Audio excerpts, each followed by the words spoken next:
This is not the way you're going to win your campuses.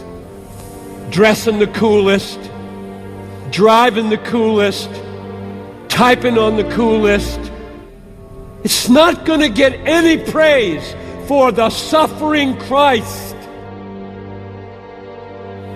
He calls you in this service, in this conference, in this life, in this world, in that newspaper world. He calls you to another way. Isn't it the good life? Isn't Christianity the good life? And if it's a delusion, it doesn't really matter. We're gone. So who cares if it's a delusion? It's the good life. Wrong! It's not the good life. Paul could not possibly have said, if we have hoped in Christ only for this life, we are most to be pitied if this is the good life. Oh, how wrong we've got it in America. It's really hard to be a Christian in America. Really hard. It's about the hardest place in the world. So he says two things. I'm in peril every hour, and I die every day. I make so many choices to magnify Jesus in hard places. It hurts me every day. I would not choose this if it weren't true.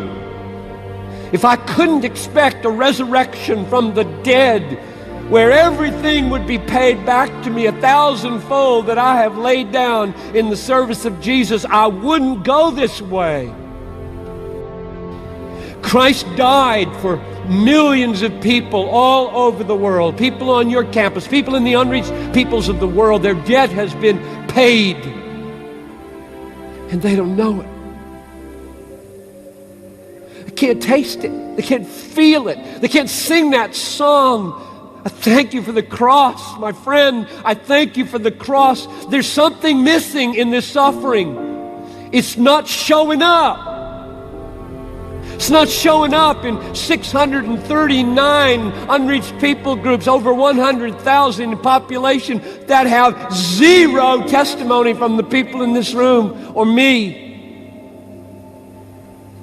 It's not connecting. There's something lacking in the sufferings, namely the presentation of the sufferings. It's an amazing statement. And just think about the history of missions for a moment. If you have any inkling of how we got to where we are today with 1.3 or 4 billion people professing faith in Jesus Christ when it started from 12, how did we get there? You know what the answer is? Suffering. There never has been a breakthrough into an unreached place or people without suffering. If you're going to be a missionary, mark it down. Pain, loss of a child, malaria, marital strife, tensions on the team, demonic opposition, martyrdom. It's going to come. Don't think it's strange when it comes. It's the price. He paid his life for our salvation.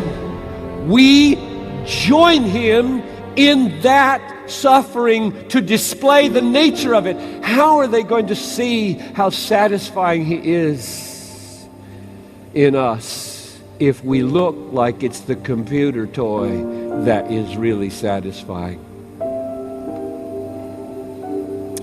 It is wonderful, I think, that Paul in this verse says, now I rejoice in the sufferings for your sake. I'm not summoning you to a miserable life. I am summoning you to a painful life. But in this pain, all over the Bible, you find Christians rejoicing in tribulation. Rejoice in tribulation. For tribulation works patience, and patience works approvedness, and approvedness works hope, and hope will not put us to shame, because the love of God is poured out in our heart. You want to experience the deep joy of knowing yourself loved by God, lay out your life for another person. Take a risk with your body. Take a risk with your mind. Take a risk with your money, your schooling. What an amazing thing God calls us to do and to be.